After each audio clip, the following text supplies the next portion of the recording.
Time right now is 8:19, and Fox 17 News now wants to turn our attention to COVID-19, the vaccine mandate, when it comes to the military. Yeah, this morning, joining us live on the phone is Republican Representative Mark Green from District 7. Good morning to you. Glad to have you on the phone. We wanted to talk with you this morning, Mr. Green, because of your background experience. You are a former combat and physician and, one of our lawmakers. So tell us what you're seeing right now with regards to the vaccine mandate and how that's impacting our service members.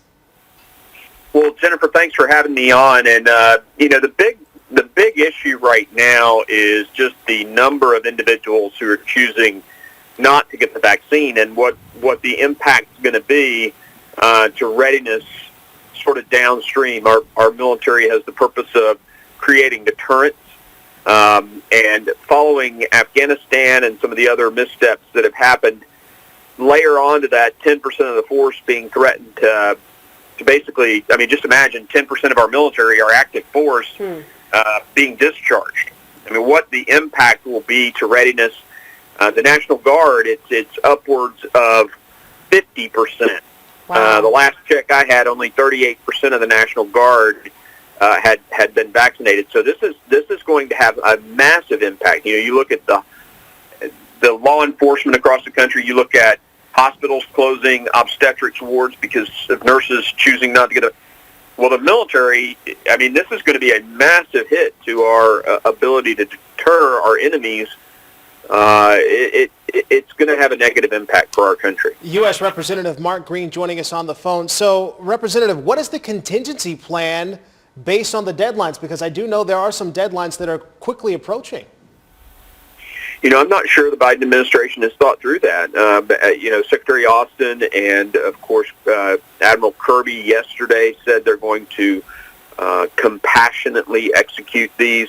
My big concern in the amendment that I added, interestingly enough, 100% of the Democrats on the committee supported this amendment, and that was to make sure we didn't discharge these individuals dishonorably, which that devastates the rest of your life. So, the president has asked to have that amendment stripped off, meaning they essentially want the ability to dishonorably discharge a soldier who chooses not to get the vaccine, and I find that appalling.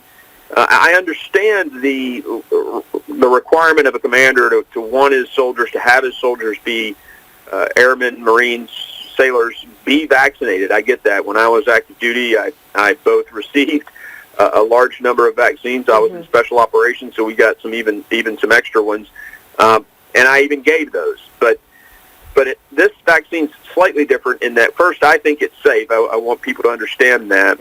I believe that I took the vaccine, but the longitudinal data on a new mechanism, the messenger RNA vaccine, it just isn't there.